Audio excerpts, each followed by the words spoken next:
What's up?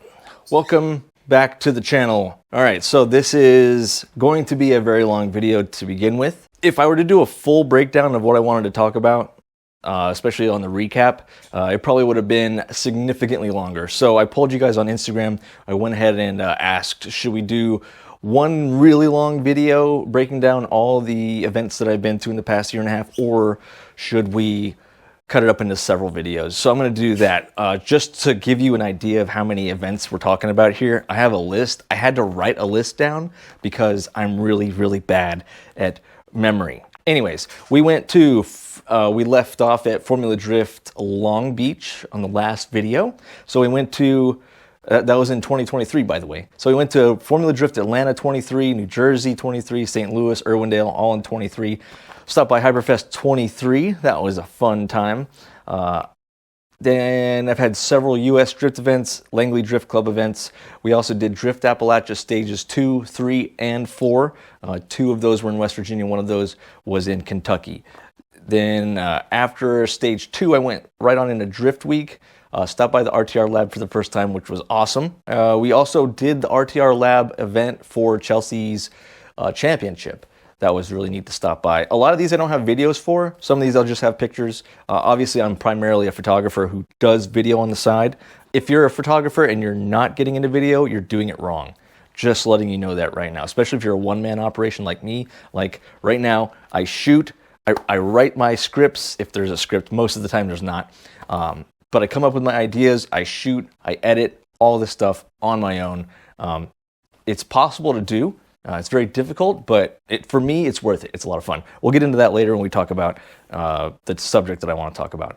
We also went to Drift Symphony, which was T-Pain, Hurt, and Rob's event down in Atlanta, which was awesome. So this year was supposed to be my full year doing Formula Drift. That was my entire plan. I went into it headstrong. Unfortunately, during the summer, my main job, we had a staffing issue come up, and so instead of being able to take a lot of time off of work to go do more work, I ended up having more work to do. And we started a new program, which I had to help develop. So unfortunately, I had to cut my season short. I will be going to Formula Drift Irwindale. Of course, I can't miss that. I told everybody at work, I was like, hey, I have to make this. I cannot not go to this. So we did Formula Drift Long Beach, Atlanta, and New Jersey. So the first 3 rounds. Wait, no, we missed Orlando. That was one. I forget the order, but anyways, we missed Orlando. We missed St. Louis, which I was really upset about this year. Usually it's super hot, but everybody said it was really nice weather out. And then we missed Utah and Seattle. That's all the events that I wanted to talk about. A couple things that I need to catch up on. My buddy Ian, who's a very great creative, he's an entrepreneur. He's coming up with all kinds of cool things. He's over there at Style Driven. I'll leave the Instagram on the screen here somewhere. He sent me a couple things, so I'm going to show you those real quick. These are really neat. All right. He has a machine that can print out, and a couple of these are broken because I'm a terrible person, of all the tracks in Formula Drift. Right, and then all the people who won throughout the years. So we have Long Beach, let's see, 2006, Sam Hubinet. And if you look there, I don't know how well it's focusing, it shows like just the track layout. So there's Long Beach. We got Atlanta, Sam Hubinet took it in 2004, that was the first year. Utah, as of the printing this one, only 2 people had won. It was Ken Gucci in 2022 and Chelsea Denofa in 23. Englishtown, right, because we had Wall first, and then St. Louis. I mean, these things are so neat. I'll leave, and it's even got like the coordinates of the track. So he makes these, Ian makes these at Style Driven. I'll leave the link in the description below. You guys can check them out. You guys saw me use this on the Miata. This is a jump starter from Type S. Highly recommend. Most of the time I just use the battery pack to charge my phone when I'm at events or charge my gear, because the battery pack lasts a long time and my phone does not. So I just keep it in my bag, I bust it out and use that to keep my gear charged. And then of course we're going to talk about the elephant that's outside of my garage door right now. I bought, or I'm in the process of buying, a E46 330 BMW. It's an automatic. It doesn't run right now. My buddy Ben at US Drift He was nice enough to let me have the car for now. I still owe him $2,000. I'm sorry, Ben. I'll get you that money. But my AC is currently broken, and that's a lot of money. All right. For that, I had to open this up. I got a Type S Pro Kit for that BMW. I've given away one of these before at a US Drift event, and I liked the way it looked. The lights were really bright. I didn't think they were going to be that bright. So I got this Pro Kit for my BMW, but unfortunately, it's been a little bit harder to fix that car than I initially expected. So unfortunately, sorry, Andy, this is still sitting around my house. Let's talk about the Facebook drama about paying your media people. We're gonna go over this subject really quick because the camera keeps overheating. It's very hot in here. The topic is on grassroots. These grassroots photographers are trying to get paid for their work. That's on them. My opinion on it.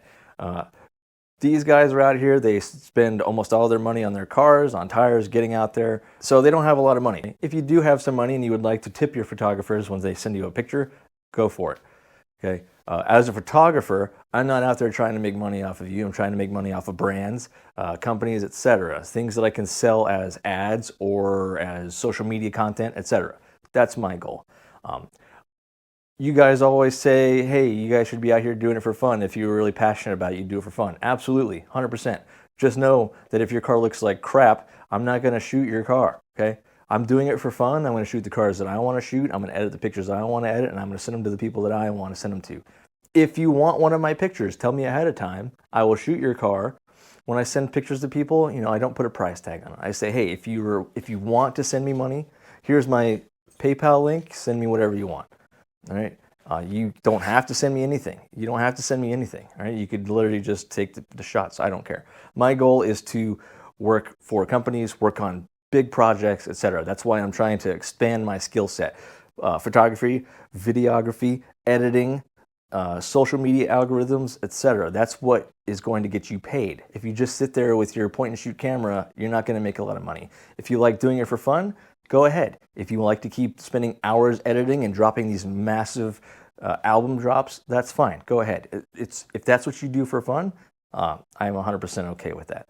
However, don't expect to make a whole lot of money off of it doing it that way. Okay, and it's going to get taxing, and you're going to get burnt out.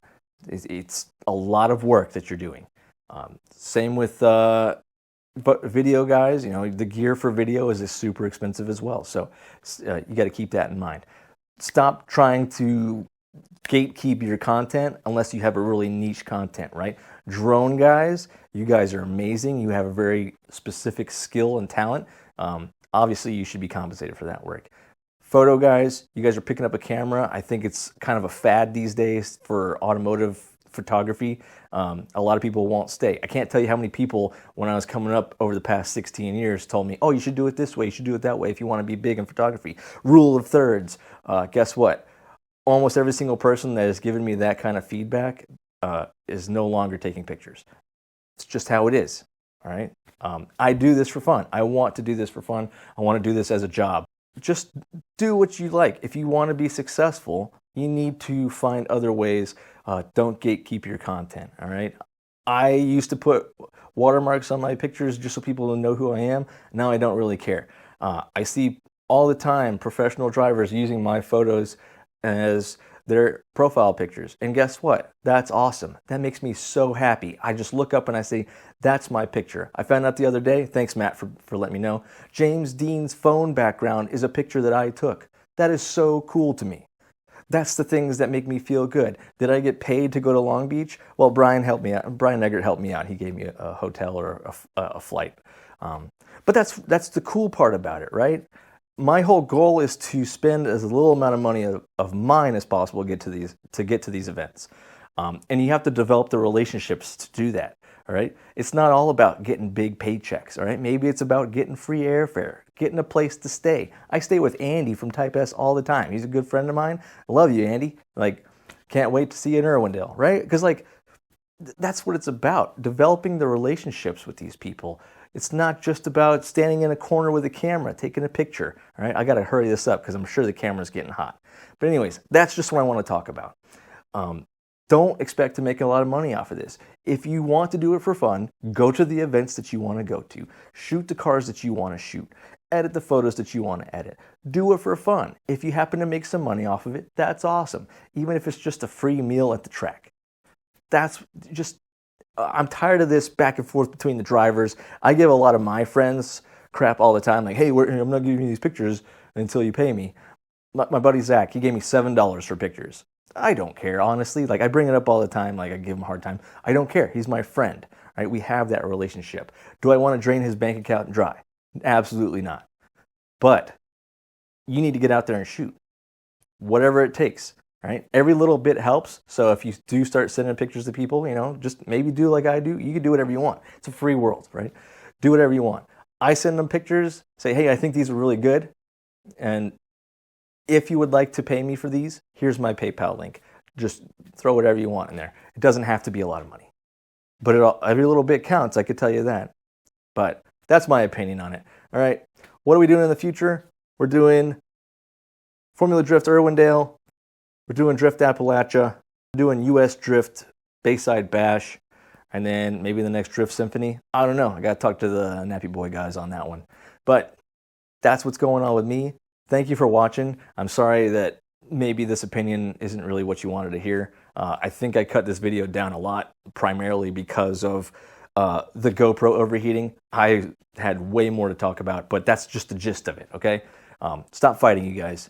We're all in this community together, except for Joe Scully, that guy. Anyways, peace.